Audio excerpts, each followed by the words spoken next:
अस्सलाम वालेकुम नाज़रीन, मैं हूं ज़बीना और आप देख रहे हैं बिला तकल्लुफ़। नाज़रीन, आज के प्रोग्राम में हम गुफ्तगू करेंगे तीन अहम मौज़ूआत के ऊपर। हुर्रियत रहनुमा गिलानी साहब के इंतकाल पर ना सिर्फ पाकिस्तान में बल्कि दुनिया भर में सोग मनाया गया, लेकिन बहुत सारे ऐसे फैक्ट्स मौजूद थे जिस पर जो लोग हैं उस पर जो है तशवीश का इजहार कर रहे हैं, क्योंकि अगर किसी की मौत होती है, चाहे किसी भी रिलीजन में होती है, तो उनको आखिरी रसूमात की इजाज़त देना उनका एक राइट है, लेकिन उनके इस राइट को भी जो है वॉयलेट किया गया। जिस तरह हम ये देख रहे हैं कि एक अनप्रेसिडेंटेड लॉकडाउन की सूरत हाल है इस वक्त मकबूजा कश्मीर में, और इतना जुल्म किया जा रहा है कश्मीरियों के ऊपर कि कोविड-19 एक तरफ, कोविड-19 में तो हमने ये भी देखा कि नेचुरली पूरी दुनिया जो है लॉकडाउन में चली गई, लेकिन एक अनप्रेसिडेंटेड लॉकडाउन जहाँ पे कश्मीर में जो है ज़बरदस्ती लोगों को काबिज़ करके उनके ऊपर जुल्म व सितम जारी रखा हुआ इतने सालों से। यूनाइटेड नेशन की काफ़ी सारी रेजोल्यूशंस है, लेकिन अनफॉर्चुनेटली उन रेजोल्यूशंस के एग्जीक्यूशन में वो बहुत बुरी तरीके से नाकाम दिखाई देती है। साथ ही साथ जो इंटरनेशनल वॉच डॉग हैं उसके ऊपर भी जो अगर हम डिबेट करें तो उनका जो एक सिनेरियो है, जो उनकी डिस्कशन है, वो भी क्लियरली बायस दिखाई देती है और वो फेल दिखाई देते हैं कश्मीरियों के राइट्स के ऊपर बात करने पर। साथ ही साथ हम आज के प्रोग्राम में ये भी डिबेट करेंगे कि जब हम लोगों के राइट्स की बात करते हैं, फंडामेंटल राइट्स की बात करते हैं, तो फिर इसमें एग्जीक्यूटिव बॉडी जो है उसका एक अहम रोल होता है ताकि मुल्क में वो लोगों के राइट्स को एग्जीक्यूट करवा सकें।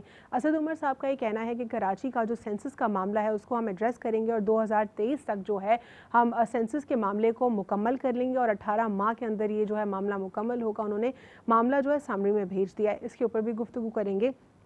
साथ ही साथ हम प्रोग्राम में ये भी डिस्कस करेंगे इस वक्त जो करंट पॉलिटिकल इंस्टेबिलिटी, उसके ऊपर भी ज़रा गुफ्तगू करेंगे और एमनेस्टी स्कीम के हवाले से भी कुछ बात करेंगे।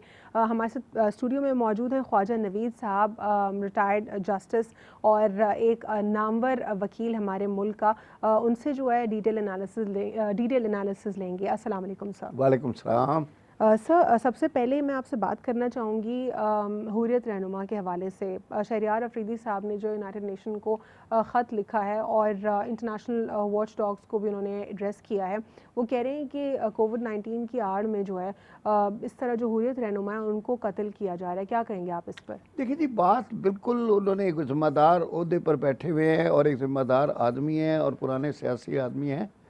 जो बात उन्होंने की है उसमें बहुत वज़न है। आप देखें, ये अपना जो अली गिलानी साहब हैं हमारे सैयद, इनके साथ जो हिंदुस्तान का रवैया है आज से नहीं, पिछले 30-40 सालों से देख लें, इनको उन्होंने हर तरह से तशद्दुद करके जेलों में रख के लालच देकर, इनको ओहदों के लालच देकर हर तरह से ख़रीदने की कोशिश की, दबाने की कोशिश की, इनकी आवाज़ को बंद करने की कोशिश की, लेकिन वो अल्लाह का बंदा जो है किसी सूरत में भी इनके काबू नहीं आया।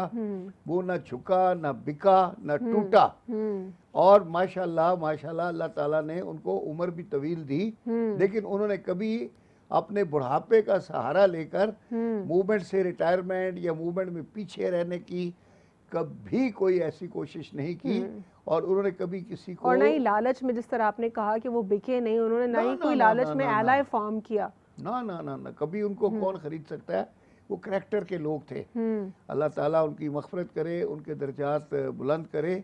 और जो देखिए, बात यह है कि इन्होंने उनका जनाजा रोक कर या उनका जो भी जस्द खाकी था उनकी फैमिली से छीन कर और उनको रसूमात नहीं करने दी, सिर्फ इसलिए कि उनको पता था कि जब इनका जनाजा निकलेगा तो लाखों की तादाद में लोग उमड़ आएंगे, आज़ादी के परवाने, और वो लोग जो दिल से इनके मद्दाह हैं, जो इनसे मोहब्बत करते हैं, और वो लोग जिनकी खातिर इन्होंने सारी ज़िंदगी सोबतें बर्दाश्त की और स्टैंड लिया, तो वो सारे लोग जब सड़कों पे निकल आएंगे तो एक रेफरेंडम हो जाएगा।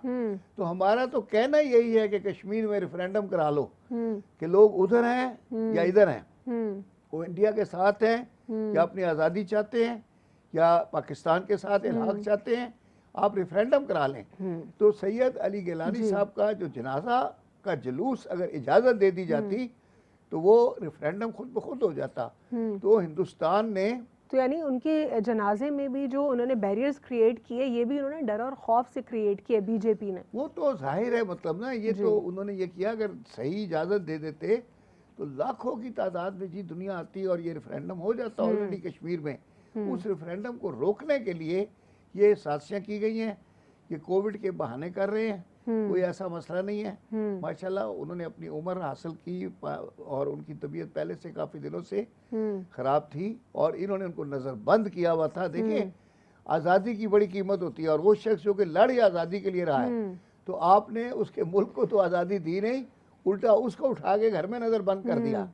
तो वो तो जब आज़ादी किसी शख्स की यूँ छिन जाती है, वो आधा टूट जाता है। सर, कुछ ही अर्सा कबल इनके एक और दोस्त, वो भी हुर्रियत रहनुमा, उनको भी इसी तरीके से कोविड-19 का कह के कि उनकी भी डेथ हो गई है। इसी फैक्ट को जो है मद्देनज़र रखते हुए शहरियार अफरीदी साहब का ये कहना है कि कहीं ये और इतने सारे जो हुर्रियत रहनुमा हैं, उनके साथ ये सारों को ख़त्म करते जाएं और उसके बाद जो है वो कहते जाएं कि ये कोविड से सब चले गए हैं। तो अल्लाह ताला रहम करे।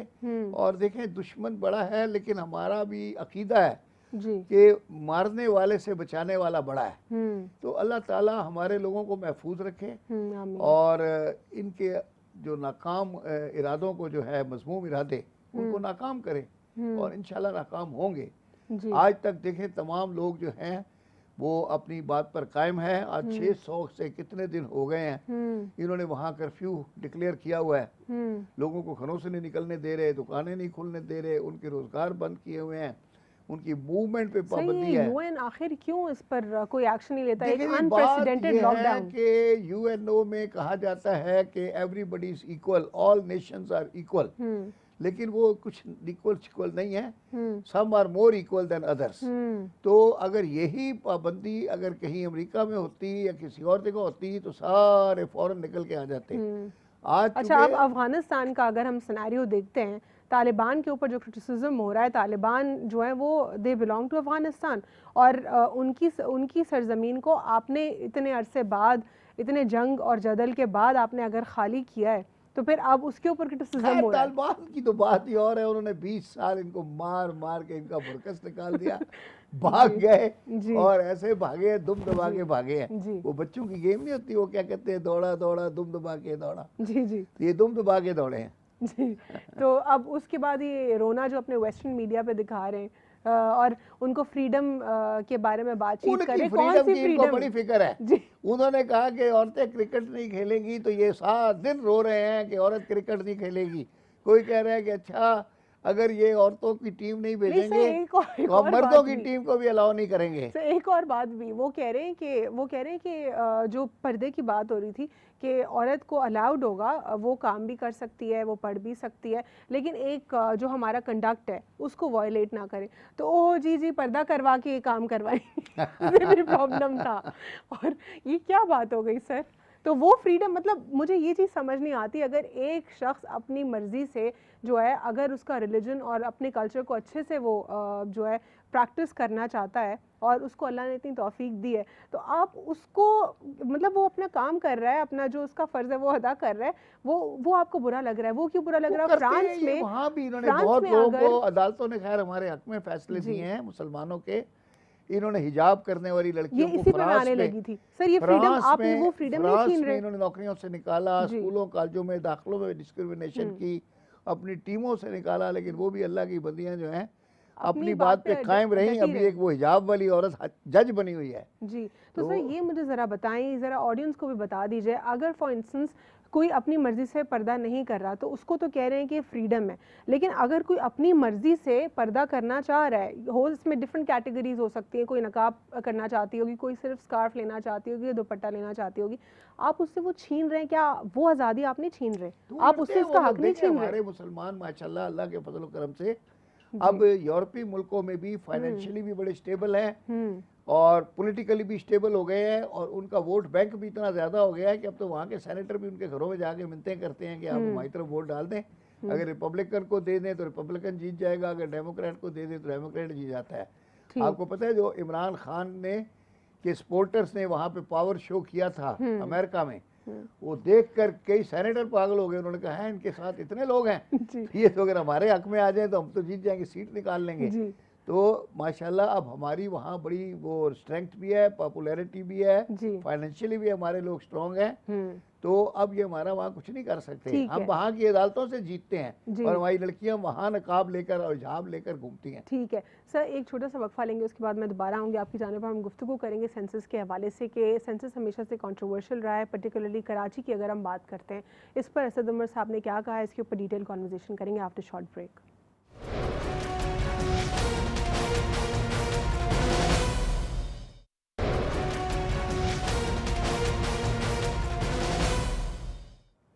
Welcome back after short break. नाज़रीन, ब्रेक से कबल हम गुफ्तगू कर रहे थे प्रोग्राम में हुर्रियत रहनुमा अली गिलानी साहब के हवाले से कि कैसे उनको नज़रबंद किया गया और कैसे जो है वो कभी किसी के आगे बिक ना सके और ना झुक सके, और उनकी जो आखिरी रसूमात थी तदफीन को भी जो है ठीक से नहीं अदा करने दिया गया, और उनके अपने ही घर वाले कह रहे हैं कि आधी रात को जो है उनको ज़बरदस्ती अकेले दफना दिया गया। और भी बहुत सारे इस तरीके के मामलात हैं जिस पर UN खामोश है, इंटरनेशनल अथॉरिटीज़ जो हैं इस पर खामोश हैं। और हमने ये भी बात की कि कैसे जब मुसलमानों के राइट्स की बात आती है तो यही वेस्टर्न मीडिया और यही वेस्ट एक साथ मिल जाता है और खड़ा हो जाता है और मुसलमानों को जो है सप्रेस करने की कोशिश करता है। सवाल छोड़कर गई थी मैं ख्वाजा साहब के लिए कि क्या समझते हैं वो कि सेंसस का मामला एक कंट्रोवर्शियल मामला है, पर्टिकुलरली कराची को अगर हम देखते हैं। असद उमर साहब कहते हैं कि 2023 में सेंसस जो है वो दोबारा से हो जाएगा और कंप्लीट सेंसस होगा। क्या समझते हैं सर, क्या हो पाएगा या नहीं?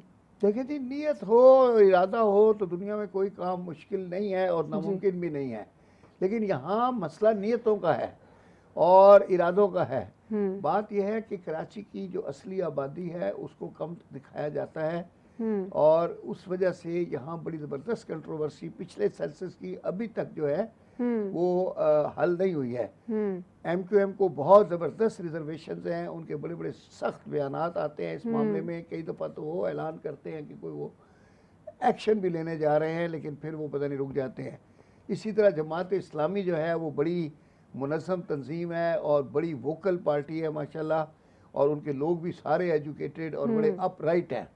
तो वो भी मिलकर ये कहते हैं जमात इस्लामी वाले कि ये जो है सेंसस जो कराची के पिछले रिजल्ट्स आए थे करेक्ट नहीं है, ज़बरदस्त झूठे हैं और उसमें तादाद बहुत कम दिखाई गई है कराची के लोगों की, और उसमें पॉलिटिकल अज़ाइम है। कराची की जो इलेक्शन में सीटें इससे कम हो जाती हैं, बजट कम हो जाता है और बहुत सारी जो मराहत मिलनी है हमें जो कि आबादी की बेसिस के ऊपर हमारा हिस्सा है, तो वो सब मतलब अगर हमें सपोज के 1.5 करोड़ की हमारी गिनती गिनते हैं, हम 3 करोड़ हैं, तो फिर ये हमें जो चीज़ भी देते हैं वो 1.5 करोड़ के हिसाब से देते हैं।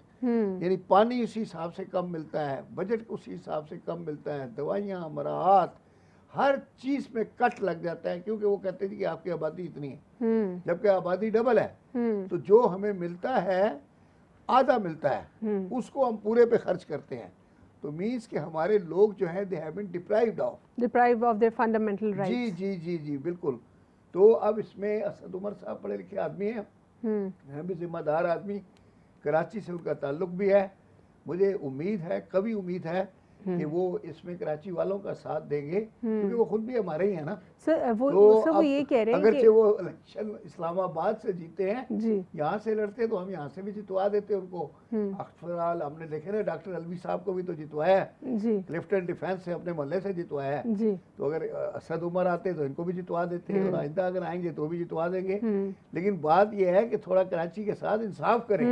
आप हमारे आदमी हैं तो फिर हमारे बन के रहें। जी ठीक सर। लेकिन साथ ही साथ वो ये कह रहे हैं कि समरी जो है उन्होंने बना दिया है और ये समरी जैसे अप्रूव हो जाएगी तो फिर 18 मंथ्स के टाइम पीरियड में जो है ये अप्रूव हो जाएगा। असद साहब पढ़े लिखे आदमी हैं जी, तो वो बस ये पढ़ना लिखना समरियाँ बनाना ये काम बहुत महारत से कर लेते हैं जी। लेकिन बाद में अमल दरामद कुछ भी नहीं होता। तो सर अप्रूव कैसे होगा, कौन करेगा अप्रूव? जिन्होंने करना है वो फिर मेरे ख्याल में इनकी सर जमात इस्लामी भी कहती है कि सेंसस जो है करेक्ट नहीं है, MQM पाकिस्तान भी कहती है सेंसस करेक्ट नहीं है, पीपल्स पार्टी कहती है कि हम भी यही मानते हैं सेंसस करेक्ट नहीं है, और पाकिस्तान तहरीक इंसाफ भी यही कह रही सेंसस करेक्ट नहीं है। तो फिर आखिर क्यों सेंसस एक्यूरेट नहीं हो रहा? ये वो एक बड़ा पुराना शेर है, वो कहते हैं तुम भी खफा हो लोग भी बरहम हैं दोस्तों, अब हो चला यकीन के बुरे हम हैं दोस्तों। तो भाई सारे मिलकर कहते हैं कि ये सेंसस जो है, जो पिछला रिजल्ट था वो गलत था, तो अब क्या वजह है कि फिर आप सब लोग इस बात को मान क्यों नहीं लेते? मानना भी आप ही लोगों ने है जी। और आप सब मिलकर यकजा होकर एक जुबान से कह रहे हैं कि सेंसस गलत है, जी। तो फिर उसको गलत करके फिर सही वाला क्यों नहीं कर देते? कर दे तो एटलीस्ट हमें मराहत मिल जाए, हमें बजट मिल जाए, हमें पानी मिल जाए, हमारे हिस्से की बिजली मिल जाए, ये सारी चीज़ें हैं। बस अल्लाह ताला हवा हमें दे देता है, बराबर वो मिल रही है। सही। लेकिन सर टेक्निकली जब एक डेडलाइन भी वो दे रहे हैं, वो कह रहे हैं 18 मंथ्स में प्रोसेस कंप्लीट हो जाएगा, समरी भी हमने भेज दिया है, तो फिर पॉलिटिकल पार्टीज़ भी इसके अगेंस्ट हैं, तो फिर अब आखिर कौन सा ऐसा मेजर लिया जा सकता है कि जिससे सेंसस वाकई में हो सके और जेन्युइन जो है रिजल्ट्स आएँ? देखिए जी, करना तो हुकूमत ने करवाना है ना, तो अब इनको ये चाहिए हुकूमत को कि अब सबको कॉन्फिडेंस में लें और मिलजुल के ले लें, क्योंकि इसमें कोई इतना बड़ा सियासी मसला नहीं है और ये कोई बड़ी रॉकेट साइंस नहीं है। एक वो करवानी है सेंसस, तो कोई इतना बड़ा काम नहीं है। इसको अगर नीयत साफ हो और असूली तौर पे की जाए तो मैं नहीं समझता कि ये कोई नामुमकिन काम है। ये हो सकता है, बस अच्छी नीयत हो से। सकता है, लेकिन क्या आपको आसार दिखाई दे रहे हैं कि होगा? आसार तो आपको पता है, मतला अबर आलूद होता है, बारिश नहीं होती। तो ये अभी जो असद साहब की समरियां हैं जी, वो मतला को अबर आलूद कर रही हैं। अच्छा। फिर ये बादल हवा के साथ किसी और सूबे में चले जाएंगे। अच्छा, जी। तो मतलब ये यही सिनेरियो हो सकता है पॉसिबल, जो नहीं, होता यही रहा है, है। मतलब ये तो मैं आपको, अब आप तो वो बात पूछ रही हैं जो तोते से फाल निकलवानी होती है। अच्छा, लेकिन अच्छा। मैं अब तोते वाली बातें भी बता देता हूँ जी, कि ये कहते रहेंगे, होगा कुछ नहीं।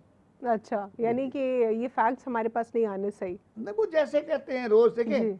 हर बजट के नीचे एक आखिरी जुमला होता है कि इसका वजन, इसका बोझ गरीब आदमी पर नहीं पड़ेगा। जी। आप और ये पिछले 70 साल के बजट की तकरीर निकाल के देख लें जी।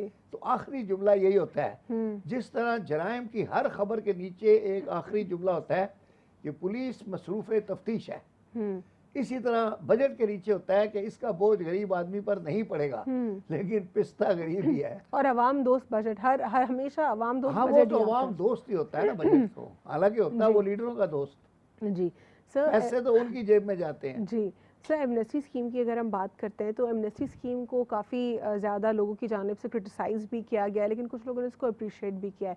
अगर हम 2019 की एमनेस्टी स्कीम की बात करें जिसमें बिल्डर्स को फैसिलिटेट किया गया था, उन्होंने अपना जो भी धन था, काला धन था, उसको सफ़ेद डिक्लेयर करने के लिए एफपीआर को टैक्सेस भी दिए, इसको क्रिटिसाइज़ भी किया गया, लेकिन जो बिल्डर्स एसोसिएशन थी उन्होंने इसको बहुत ज़्यादा सपोर्ट किया।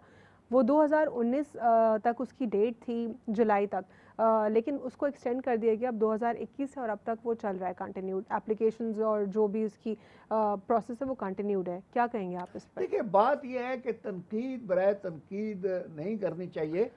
मैं कोई हुकूमत का हामी नहीं हूँ, लेकिन जो अच्छी पॉलिसी है उसकी तारीफ करनी चाहिए। अब ये जो वीएन इमरान खान का है, खैर वो 50 लाख कितने पता नहीं मकान बनने हैं, वो तो और बात है, लेकिन ये जो कंस्ट्रक्शन की या बिल्डिंग की जो इंडस्ट्री है, ये इसको तरक्की जब दी जाती है या खुला हाथ दिया जाएगा तो ये बहुत सारे इसके रिजल्ट्स निकलते हैं। क्या निकलते हैं? नंबर 1 तो ये है कि आपका सीमेंट बिकता है, सरिया बिकता है, ये जो आपके सिरामिक आइटम हैं, टाइलें बिकती हैं, बेसन मिलता है, बिजली का सामान, तारें, 38 कहते हैं कि इंडस्ट्री से होती है, पाइप, सरिया, ये टूटियाँ वूटियाँ जो होती हैं, ये सारी चीज़ें बिकती हैं, क्योंकि एलाइड इंडस्ट्रीज एसोसिएटेड होती है बिल्डर्स के 38 के साथ। करीब ऐसी इंडस्ट्रीज हैं या 40 बताते हैं कि वो सब की सब एकदम प्रमोट हो जाती हैं और रुपया सर्कुलेशन में आता है। अब आप देखें, काला धन अगर लोगों ने रखा हुआ है तो छुपा के या वो बंद करके, वो हिंदू रखते थे देगों में भर के, फिर उसको ज़मीन में दफना देते थे, ठीक है ना। तो जब वो यहाँ से गए हैं तो वो पंजाब में हम लोग अक्सर सुनते थे कि खुदाई हुई है तो अंदर से देग निकल आई है, और जनाब वो किसी की लॉटरी निकल आई है कि वो देगों में दबा के रखते थे। फिर वो 47 में जब भाग कर गए तो देगे वही दफन छोड़ गए। फिर किसी ने मकान बनाने के लिए अगर खुदाई करवाई तो पता चला उसको तो देग मिल गई। तो इस तरह की कहानियां सुनने में आती थी। तो अब अगर देगों में पड़ा रहेगा तो देखे किसी के काम नहीं आएगा, ऐसे ये मर जाएंगे, छोड़ जाएंगे, पीछे लोगों को खुदाई में मिलेंगी ये चीज़ें। तो इससे बेहतर है कि ये लग जाए, सर्कुलेशन में ये पैसा आ जाए, लोगों को एम्प्लॉयमेंट मिल जाए, लोगों को मकान मिल जाए, हुकूमत को टैक्स मिल जाए। तो ये बहुत अच्छी बात है। ये एमनेस्टी स्कीम को जो बढ़ाया गया है, मैं तो कहता हूँ और भी एमनेस्टी दे दें। सही यही इसी से कंटिन्यू करेंगे। देखिए काला धन काला उस वक्त होता है जब तक वो पड़ा होता है, जब वो काम में आ जाए और सर्कुलेशन में आ जाए वो खुद ही सफेद हो जाता है। उसकी कालक में लोगों के हाथों में लग जाती है, लेकिन वो धन में से उतर जाती है। ठीक है सर, इसी को कंटिन्यू करेंगे। एमनेस्टी स्कीम के ऊपर ख्वाजा साहब का जो क्रिटिसिज्म है वो पॉजिटिव है, इसी को मजीद हम जो है अंडर डिस्कशन रखेंगे after short break.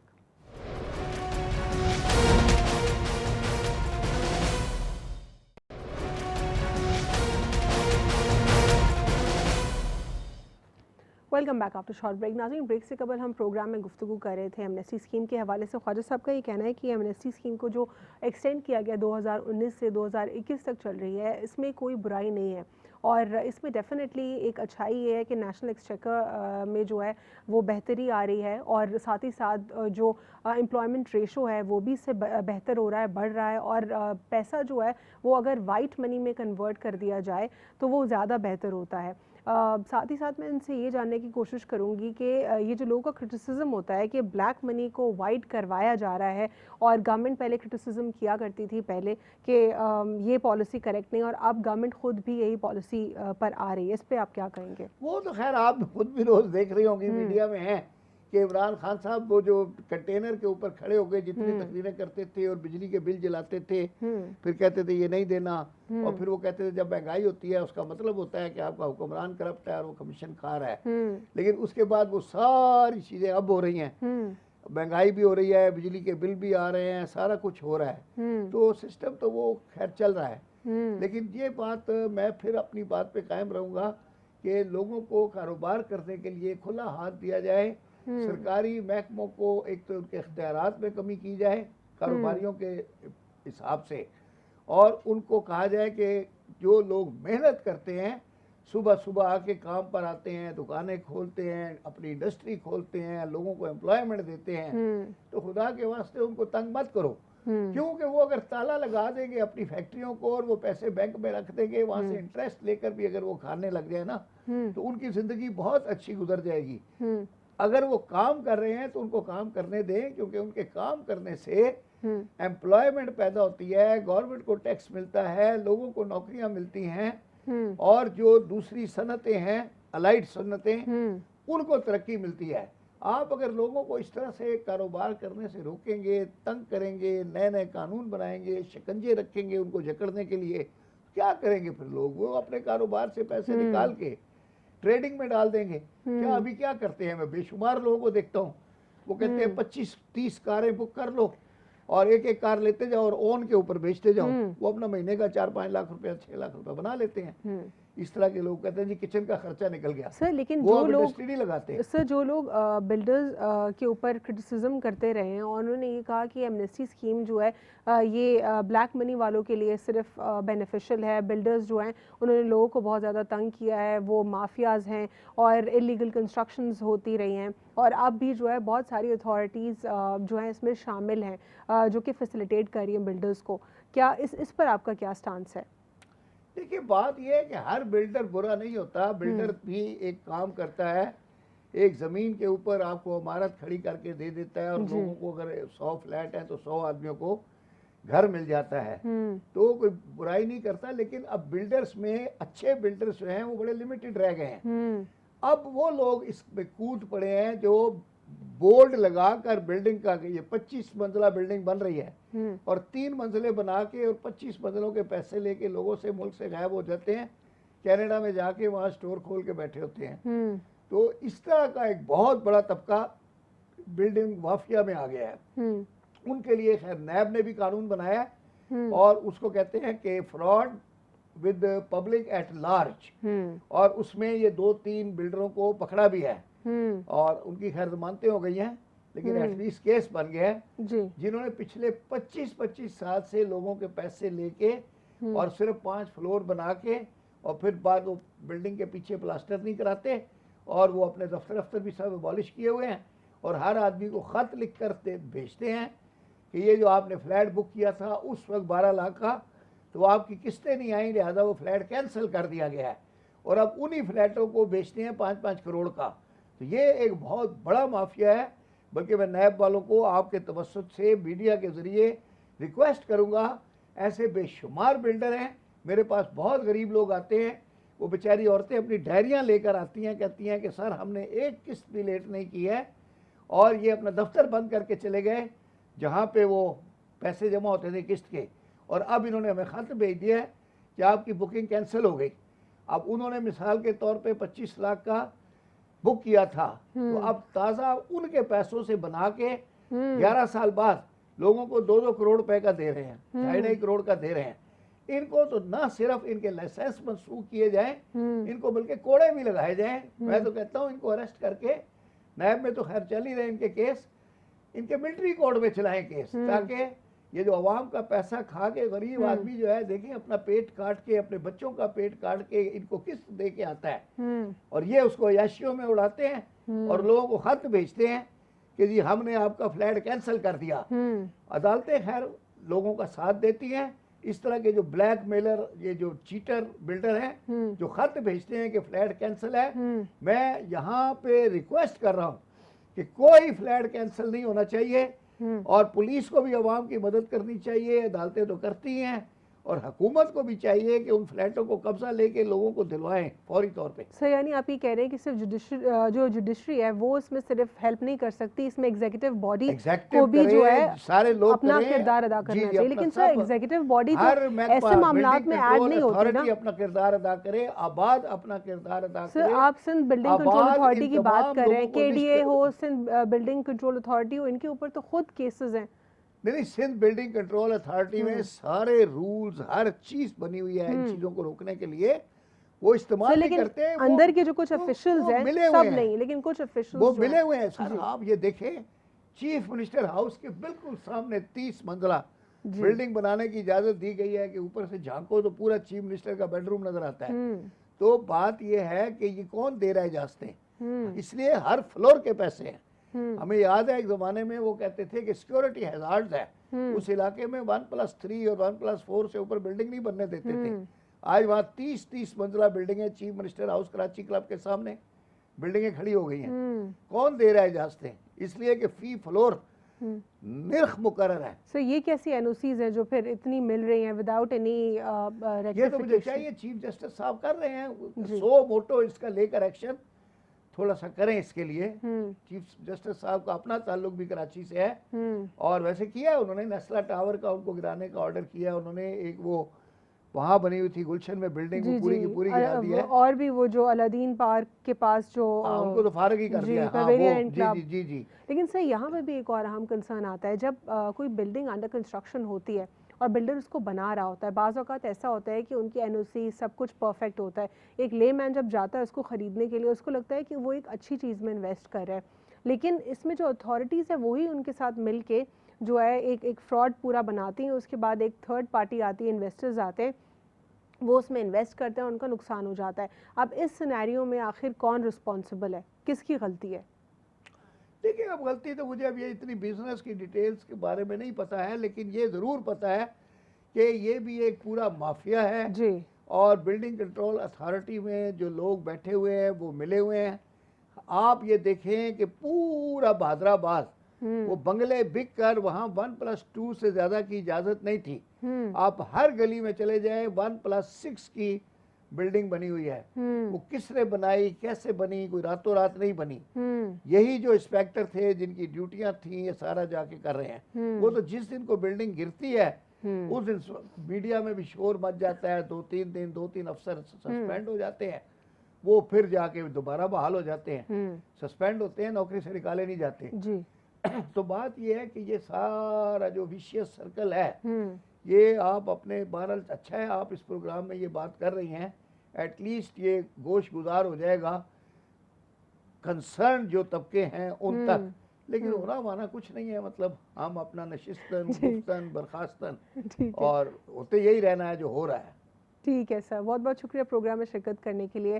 Khwaja Sahab ने बहुत अच्छे से चीज़ों को जो है एक्सप्लेन किया। उन्होंने बिल्डर्स के हवाले से ये भी कहा कि कुछ अच्छे बिल्डर्स भी हैं जो कि हमारी इकॉनमी में कंट्रीब्यूट करें, और एमनेस्टी स्कीम से अगर वो खुद फ़ायदा उठा रहे तो मुल्क के लिए भी फ़ायदा है और पब्लिक के लिए भी फ़ायदा है, क्योंकि इसके साथ बहुत सारी एलाइड इंडस्ट्रीज़ इंटरकनेक्टेड होती है। लेकिन साथ ही साथ उन्होंने इस तस्वीर का दूसरा रुख भी दिखाया, जो कि ये था कि वो बिल्डर्स जो कि लोगों को ब्लैकमेल कर रहे हैं और लोगों के पैसे खा कर, उन्हीं के पैसों से काम कर कर अब दूसरों को उससे ट्रिपल से भी ज़्यादा कीमतों में चीज़ें दे रहे हैं, उनके ऊपर कोई एक्शन होना चाहिए। ना सिर्फ जुडिशरी बल्कि साथ ही साथ एग्जीक्यूटिव बॉडी को भी अपना किरदार ज़रूर अदा करना पड़ेगा। आज के लिए इतना ही। अल्लाह हाफ़िज़। God bless you all.